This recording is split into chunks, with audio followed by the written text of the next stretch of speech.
अस्सलाम वालेकुम दोस्तों, मैं हूं जुल्किफल खान और आप देख रहे हैं बिन अकबर ट्रैवल्स का यूट्यूब चैनल। दोस्तों, काफ़ी दिनों बाद आपसे दोबारा मुलाकात हुई। कुछ तबीयत नासाज थी, कुछ मसरूफ़ियत पाकिस्तान में जाके बेतहाशा हो गई थी। चूँकि पाकिस्तान में भी अब अल्हम्दुलिल्लाह 4 ऑफिसेज़ हैं आप दोस्तों की दुआओं के साथ। और बहुत इम्पॉर्टेंट जो थी वो हमारा, चूँकि 1 लाख सब्सक्राइबर भी हमारे इस चैनल पे अल्हम्दुलिल्लाह पूरा हो गया है। अभी हम 1 लाख सब्सक्राइबर की फैमिली हैं जो आप दोस्त हमसे मोहब्बत करते हैं, हम पे ट्रस्ट करते हैं। फिर लाहौर ऑफिस, सियालकोट ऑफिस, रावलपिंडी और कराची ने ट्रैवलिंग बहुत ज़्यादा बढ़ा दी थी, इसलिए मैं प्रॉपर वीडियो नहीं बना सका। अपडेट्स बहुत ज़्यादा आई हुई हैं, बहुत दिल कर रहा था आपसे बातें करने का, आपको अपडेट देने का। पुर्तगाल के हवाले से बड़ी ही ज़बरदस्त अपडेट है, कनाडा के हवाले से बड़ी ही खूबसूरत अपडेट्स मौजूद हैं। इसके अलावा दुबई में वर्क परमिट के हवाले से, दुबई में जो इस वक्त जॉब्स अनाउंस हुई हैं उसके हवाले से बड़ी इंपॉर्टेंट अपडेट्स हैं। और कुछ सऊदी अरेबिया ने तरामीम की हैं अपनी वीज़ा पॉलिसी के अंदर, और कुछ उन्होंने रिलैक्सेशंस दी हैं। तो आज की वीडियो में हम कुल मिला के बड़ी ही इंपॉर्टेंट अपडेट्स देने वाले हैं। इस वक्त मैं अपने यूएई ऑफिस में मौजूद हूँ। 20-25 दिन के लिए पाकिस्तान गया था, लेकिन मसरूफियत इतनी थी मैं को वीडियो वहाँ पे व्लॉग प्रॉपर बना नहीं सका। तो अभी आज ही वापस आया हूँ, तो सोचा सबसे पहले आप दोस्तों से बात की जा सके, ताकि तमाम दोस्त ऐसे जो मैसेजेस करते हैं व्हाट्सएप के ऊपर, कॉल्स करते हैं कि आप वीडियोस नहीं बना रहे, हम बाकी चैनल्स की वीडियो देखते हैं लेकिन फाइनल हम डिसीजन आपकी वीडियो देख के लेते हैं। तो उन सब दोस्तों का शुक्रिया कि वो हमारी इन्फॉर्मेशन को ऑथेंटिक समझते हैं या फिर हम पे ट्रस्ट करते हैं। तो सबसे पहले स्टार्ट करते हैं पुर्तगाल के जॉब सीकर वीज़ा के हवाले से, जिसकी पूरी मार्केट के अंदर बेतहाशा बातें हो रही हैं कि पुर्तगाल का जॉब सीकर वीज़ा आ गया है, कोई आइलेट्स नहीं चाहिए, कोई एज लिमिट नहीं है, कोई एजुकेशन की लिमिट नहीं है, बस सारा पाकिस्तान अप्लाई कर दे। तो ऐसा बिल्कुल भी नहीं है और ना ही आपने अप्लाई करना है। सिर्फ वो लोग अप्लाई करें जिनकी एजुकेशन कम से कम ग्रेजुएशन है और 5 साल का एक्सपीरियंस उनका सेम फील्ड के अंदर मौजूद है।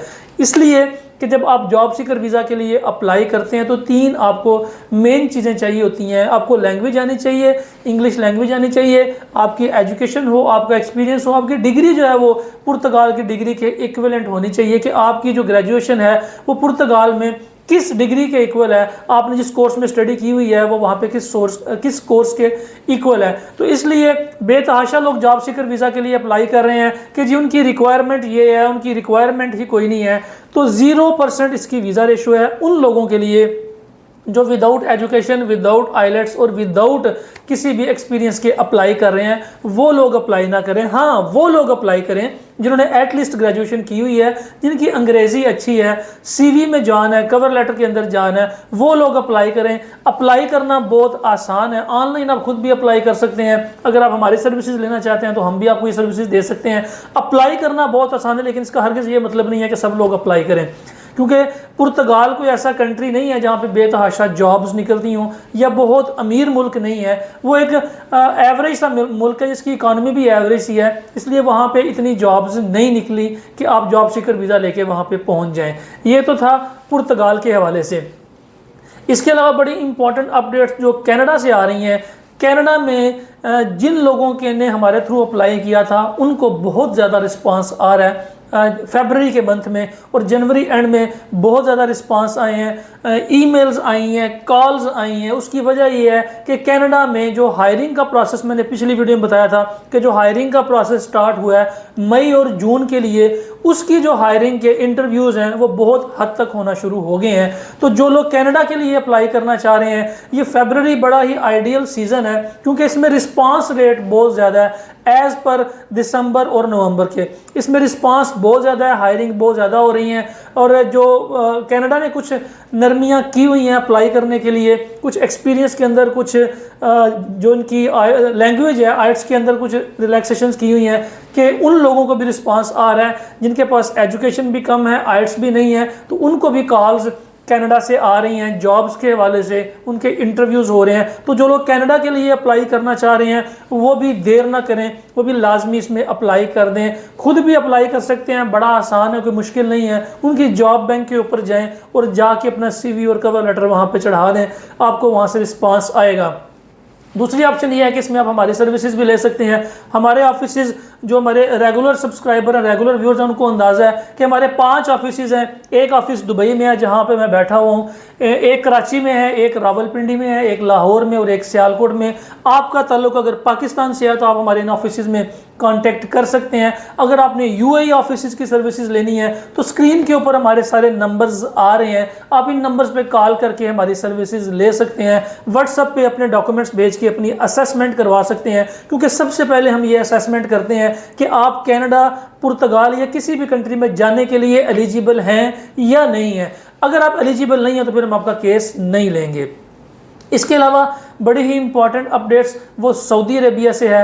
सऊदी अरेबिया ने कुछ रिलैक्सेशंस की हैं। उम्रा पे जाने वालों के लिए पहले पाबंदी थी कि वो सिर्फ जद्दा और मदीना एयरपोर्ट के ऊपर ही लैंड कर सकेंगे, लेकिन एक तो उन्होंने ये पाबंदी ख़त्म कर दी है। अगर आपके पास 90 डेज़ का उम्रा वीज़ा है तो आपने करना यह है कि आप सऊदी अरेबिया के किसी भी एयरपोर्ट के ऊपर लैंड कर सकते हैं, आपको कोई रोक टोक नहीं है। पहले जब आप किसी भी एजेंसी से वीज़ा लेते थे तो वो आपको शराइत बताते थे कि आपने सिर्फ इन 2 एयरपोर्ट्स के ऊपर इन आउट करना है, लेकिन अब तो एक तो ये शर्त ख़त्म कर दी गई है। इसके अलावा सऊदी अरब ने बहुत सारी पाबंदियां पाकिस्तान के ऊपर लगाई हुई हैं। इनका जो इस वक्त ऑनलाइन वीज़ा सिस्टम है बिल्कुल डाउन है। पिछले 1.5 माह से सऊदी अरबिया के वीज़े प्रोसेस नहीं हो रहे, इनका सिस्टम अपग्रेड हो रहा है, लेकिन जो हमें खबरें मौसूल हो रही हैं वो यही हो रही हैं कि ये सिस्टम अपडेट नहीं है। ये बेसिकली एक ब्लॉक है पाकिस्तानियों को, मज़ीद पाकिस्तानियों को सऊदी अरबिया बुलाने के लिए, क्योंकि सऊदाइजेशन हो रही है। ज़्यादातर फील्ड्स के अंदर वो सऊदियों को भर्ती कर रहे हैं, उनको प्रमोट कर रहे हैं, उनको एजुकेट कर रहे हैं, तो अब जॉब्स पहले से कम होती जा रही हैं सऊदी अरेबिया के अंदर। लेकिन अब सऊदीया भी 1 साल की मल्टी एंट्री इंट्रोड्यूस कर रहा है, जिसमें पहले पाकिस्तानियों के लिए नहीं थी, लेकिन वो पाकिस्तानियों को भी 1 साल की मल्टी एंट्री देंगे। इसके अलावा उम्रे के ऊपर अब आपको होटल की और टिकट लेने की ज़रूरत नहीं है, जस्ट उम्रे का वीज़ा लें या आप 90 डेज़ का वीज़ा लें। अगर आप किसी और कंट्री के रेजिडेंट, आप पाकिस्तानी हैं लेकिन दुबई में रहते हैं, ओमान में रहते हैं, कुवैत में रहते हैं, किसी और कंट्री में रहते हैं, तो 1 साल की मल्टी एंट्री आपको बड़ी आसानी से मिल सकती है। तो ये सऊदी अरेबिया ने कुछ नरमियाँ की हैं और कुछ उन्होंने सख्तियाँ कर दी हैं। इसके अलावा दुबई से बड़ी ही इंपॉर्टेंट अपडेट्स हैं। चूँकि मैं आज ही दुबई में आया हूँ और मेरे दुबई ऑफिस ने काफ़ी वर्किंग की हुई थी, पिछले जो 20-25 दिन मैं यहाँ पे मौजूद नहीं था। कुछ HR कंपनीज ने भी हमारे साथ कुछ कमिटमेंट्स की हुई थी। तो दुबई में इस वक्त जो बहुत बड़ी पाबंदी लगी है, एक तो पाकिस्तान के 26 शहर बैन थे, दूसरा पाबंदी है यहाँ पे लग गई कि अगर आप विजिट वीज़ा के ऊपर 1 दिन भी ओवरस्टे होते हैं, 2 दिन ओवरस्टे होते हैं, तो आपको ब्लैक लिस्ट कर दिया जाएगा। पहले ये एब्सकॉन्ड करते थे, जो कि ख़त्म भी हो जाती थी एब्सकॉन्डिंग, या चेंज हो जाती थी, आपको फ़ाइन करते थे, आप फ़ाइन पे करके क्लियर हो जाते थे। लेकिन अब ये डायरेक्टली आप ब्लैक लिस्ट कर रहे हैं, और ब्लैक लिस्ट जो ये कर रहे हैं वो सिर्फ यूएई से आप ब्लैक लिस्ट नहीं होंगे, आप पूरे मिड ईस्ट के अंदर आप ब्लैक लिस्ट हो जाएंगे। चूँकि अब नेक्स्ट फेज़ के अंदर ये जो GCC कंट्रीज़ हैं ये भी एक इमिग्रेशन सिस्टम लेके आ रही हैं, जैसे कि शेंजन का है। जिस तरह अभी इत्तेहाद रेल को इंट्रोड्यूस करा रहे हैं, GCC का एक सिंगल वीज़ा के ऊपर ये काम कर रहे हैं, 1 साल की मल्टी एंट्री के ऊपर काम कर रहे हैं। तो इसी तरीके से दुबई ने कर दी सख्ती। जब दुबई ने सख्ती कर दी तो हुआ ये कि यहाँ पे दुबई से लोगों को पकड़ पकड़ के इन्होंने वापस भेजना शुरू कर दिया, लोगों को ब्लैक लिस्ट कर दिया। अब ब्लैक लिस्ट जो लोग हैं, ना तो वो विजिट से वर्क में कन्वर्ट कर सकते हैं, ना ही वो बड़े आराम से पाकिस्तान वापस जा सकते हैं। उनको फिर लेना पड़ेगा, पास लेना पड़ेगा वापस जाने के लिए, वो भी एम्बेसी से इनको आउट पास मिलेगा, तो फिर ये वापस जा सकेंगे। तो इस सख्ती की वजह से बहुत सारे पाकिस्तानी कुछ खुद चले गए हैं यहाँ से, कुछ को ये पकड़ पकड़ के वापस भेज रहे हैं। तो यहाँ पे यूएई में एक बड़ा गैप जो है वो कन्वर्ट हो चुका है। जो लोग जॉब्स निकली थी जनवरी के अंदर और उनकी हायरिंग फरवरी में होनी थी, तो अब जो विजिट के ऊपर लोग हैं वो कम हैं, और कम विजिट वीज़े भी पाकिस्तान से बहुत कम विजिट वीज़े निकल रहे हैं। इनका अबू धाबी का और दुबई का सिस्टम डाउन है, सिर्फ शारजा में विजिट वीज़े जमा हो रहे हैं और वो भी महंगे हो रहे हैं, और जो लोग आ रहे हैं वो लिमिटेड लोग आ रहे हैं, यहाँ से जाने वालों की तादाद ज़्यादा है। तो इस वक्त दुबई में जॉब्स के हवाले से बड़ी अच्छी अपॉर्चुनिटीज़ हैं। जो लोग दुबई में विजिट वीज़ा के ऊपर मौजूद हैं और जिनको जॉब चाहिए वो हमारे ऑफिस में विजिट कर सकते हैं। यूएई ऑफिस में आप सिंपली गूगल पे जाके बिन अकबर ट्रैवल्स दुबई लिखेंगे तो हमारी लोकेशन, एड्रेस, फ़ोन नंबर, हर चीज़ आ जाएगी, आप हमें विजिट कर सकते हैं।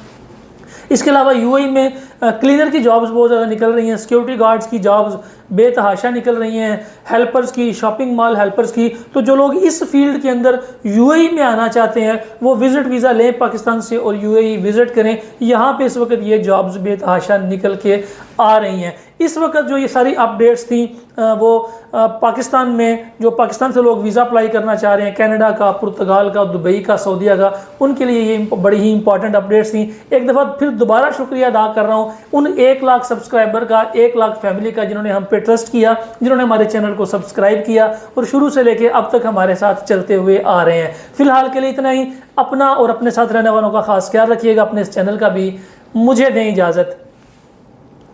अल्लाह हाफिज़।